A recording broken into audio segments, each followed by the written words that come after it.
வணக்கம் நண்பர்களே. நம்மள பல பேர் லவ் பண்ணிட்டு இருப்பாங்க. நிறைய பேர் அவங்க அந்த திருமணத்துக்காக முயற்சி பண்ணிக்கிட்டே இருப்பாங்க. ஏதாவது ஒரு விதத்தில் அந்த திருமணம் நடக்காம இழுத்தடிச்சுக்கிட்டே இருக்கும். அதுக்கு காரணம் எதுவாக வேணாலும் இருக்கலாம். சரிங்களா? ஒரு சிலருக்கு பொண்ணோட வீட்டில் ஏற்றுக்கொள்ளாமல் இருக்கலாம், அல்லது பையனுடைய வீட்டில் அவங்களுடைய திருமணத்தை அங்கீகரிக்காமல் இருக்கலாம். இதனுடைய காரணமாக கூட அந்த லவ் பண்ணிக்கிட்டு இருக்கவங்களுக்கு கல்யாணம் நடக்காமவே நிறைய பேர்த்துக்கு இருந்துக்கிட்டே இருக்கும். அப்படி இருக்கவங்களுக்கு பிரச்சனை கல்யாணம் நடக்கக்கூடிய ராசிகள் அப்படின்னு சில ராசிகள் இருக்கு. அப்போது சில ராசிகளுக்கு லவ்வில் பிரச்சனை வரும், ஆனால் திருமணம் நடக்கும். அப்படிப்பட்ட ராசிகள் எது அப்படின்னு கேட்டிங்கன்னா, மிதுன ராசிக்கு 2026 மே மாதம் வரைக்குமே அந்த லவ் மேரேஜ் நடக்கக்கூடிய யோகம் இருக்கும்.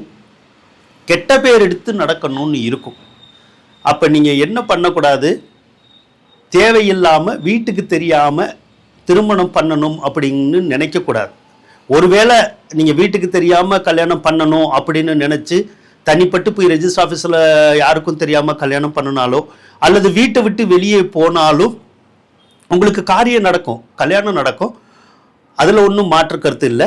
ஆனால் அந்த பெற்றோரை நீங்கள் கண்டிப்பாக நினச்சி பார்க்கணும். அவங்களுடைய தவிப்புகள், அவங்களுடைய விருப்பங்கள், இதெல்லாம் நம்ம அழிச்சிட்டு தான் அந்த காரியத்தை பண்ணுற மாதிரி இருக்கும்.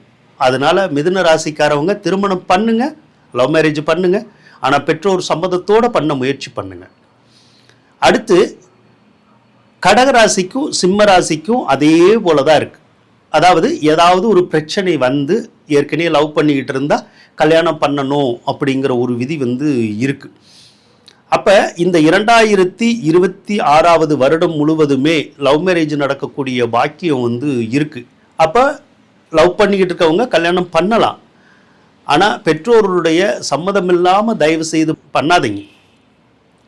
பெற்றோருடைய சம்மதத்தை வாங்குங்க. வாங்கிட்டு நீங்கள் கல்யாணம் பண்ணினீங்கன்னா உங்களுடைய வாழ்க்கையும் நல்லா இருக்கும், பெற்றோருடைய வாழ்க்கையும் நல்லா இருக்கும், அவங்களுடைய மனசும் நல்லா இருக்கும், நிம்மதியாக இருக்கும். ஒருவேளை அவங்களுக்கு தெரியாமல் நீங்கள் கல்யாணம் பண்ணுறீங்கன்னா உங்களுடைய ஆசைகள் நிறைவேறிடும். ஆனால் அவங்களுடைய ஆசைகளில் நம்ம மண்ணள்ளி போட்ட மாதிரி ஒரு சூழ்நிலை உருவாயிரும். இதை மனசில் வச்சுட்டு, கருத்தில் வச்சுட்டு நீங்கள் கல்யாண முயற்சி எடுக்கிறது நல்லதுங்க.